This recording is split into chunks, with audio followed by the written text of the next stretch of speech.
Dan. Dal bom izjavo, ki jo bom pa danes prebral, da bo zelo natančno.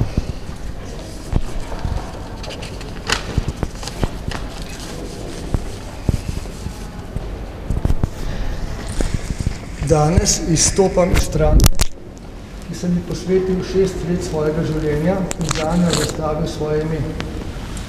SMC že davno ni več stranka Mira Cerarja, a žal tudi ni več stranka modernega centra. Razen če z modernostjo razumemo sledenje zadnji modi in obračanje po vetru, s centrom pa nesposobnost oblikovanja odločnih in odličnih političnih stališč.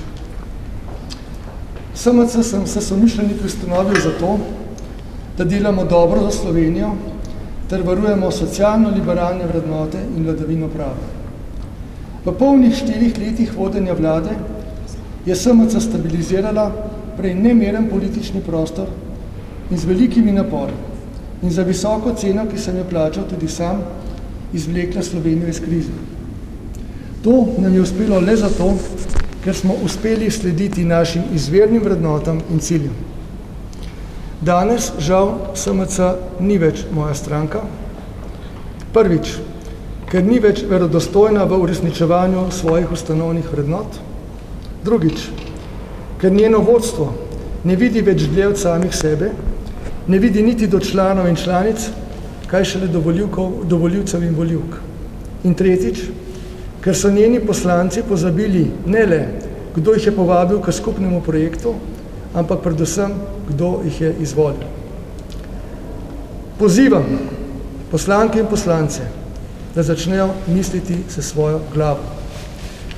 Če se to ne zgodi, pozivam člane in članice, ki želijo ostati zvesti ustanovnim vrednotam SMC, demokraciji, vladavini prava, spoštovanje človekovih pravic in svobodomiselni liberalni drži, da teh vrednot ne izdajo in izstopijo iz stranke, ki si ne zasluži imena stranka modernega centra. Sam ne želim biti član, kaj šele častni predsednik stranke, ki je ostala brez časti. Ker sem realist, vem, da bodo celo to mojo načelno odločitev poskušali diskreditirati. Zato naj jasno povem, kljub načelnemu stališču, da ne bom sodeloval v Janševi vladi, sem resno premislil o pobudi predsednika Počivalška, da bi vodil državni zbor. SMC bi tako lahko varovala načelo ločitve oblasti in zagotovila liberalni korektiv desni vladi.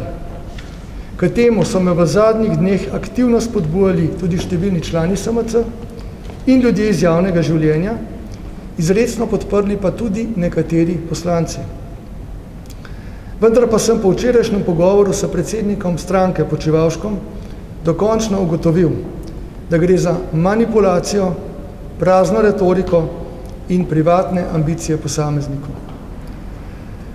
V teh 6 letih sem zagotovo storil marsikatero napako. A najbolj me boli, da sem se zmotil o nekaterih ljudeh. O ljudeh, ki sem jih predlagal za vodilne pozicije. Od ministrov do vodje poslanske skupine in drugih. Kdor v svojem makiavelizmu in nezdravi ambicioznosti pozabi na osnovne vrednote sodelovanja, solidarnosti in tovarištva, ta pač ne more suvereno voditi socialno-liberalne stranke. Hvala lepa.